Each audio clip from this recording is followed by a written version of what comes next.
Okay, now that you're back at your table, you have your two half spheres from the wedging table to start your pinch pots.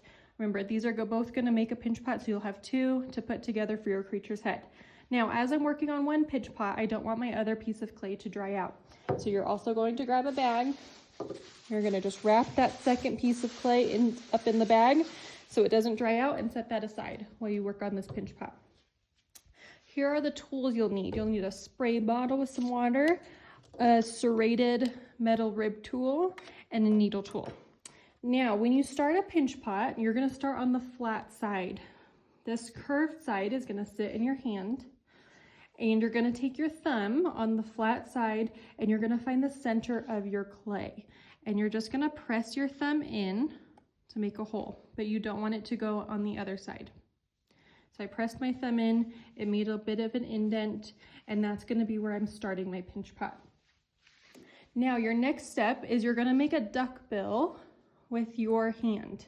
So think like a duck bill. Your thumb is always going to stay in the center of the clay, right where you made the indent. It's going to sit all the way on the inside. Your four fingers are going to stay flat on the outside of the clay. If you curve them like this, you're going to end up with a really wide pinch pot, and it's going to be hard to attach it together. So just nice and flat. When you're pinching, you also want to keep your four fingers together. If you have them spread apart, you're going to start to get ridges in your clay, and that's going to be hard to smooth out. So pinch pot in your hand. If you do it on the table, you'll end up with a really flat one. So you're going to hold it in your hand, thumb in the center, duck bill on the side, fingers nice and straight. And I am currently pinching around the base of my pinch pot. So if you can see where my fingers are getting wet from the clay, that's where I'm pinching at. So I'm not pinching up here yet. I'm focusing on the base. And I'm just slowly pinching my hand together as I rotate the clay. So notice how I keep rotating the clay very slowly. The key to doing a successful pinch pot is to go nice and slow. Don't rush it. If you try and turn it too quickly, you're going to end up with uneven walls.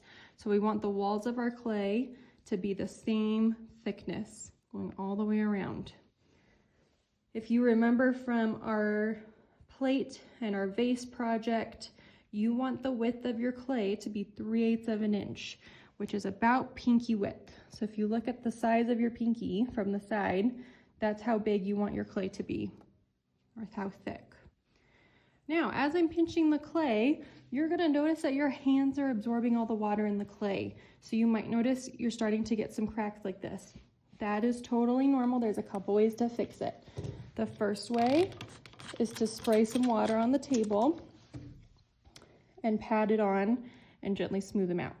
You never want to spray water directly on the clay because that can shock it.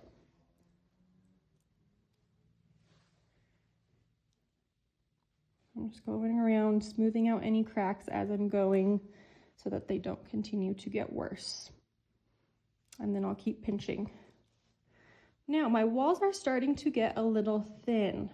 So as you're starting to thin out your pinch pot, you're going to want to check how thick the walls are. I can see how thick they are here. They're about pinky width. So that's perfect, probably going all around. I might need to do a little reshaping here, but it's hard to tell how thick the walls are in the center part.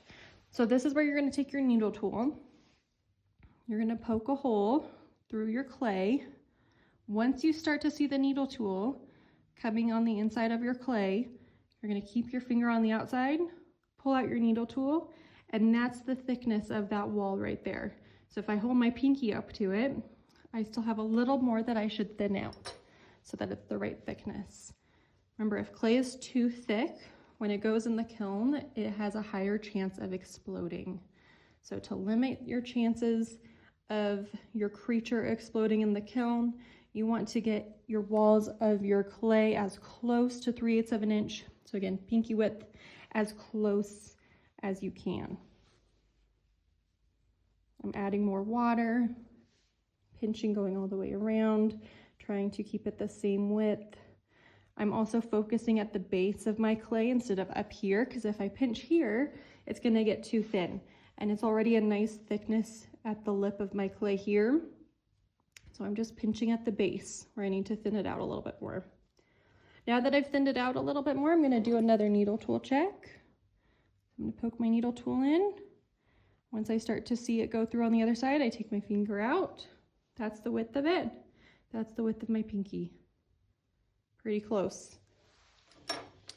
So you've got one pinch pot. Now there's a couple shaping options you can do. So let's say that you have a nice thickness and then you accidentally start to pinch it too thin. Sometimes that happens. Sometimes you get the lip too thin.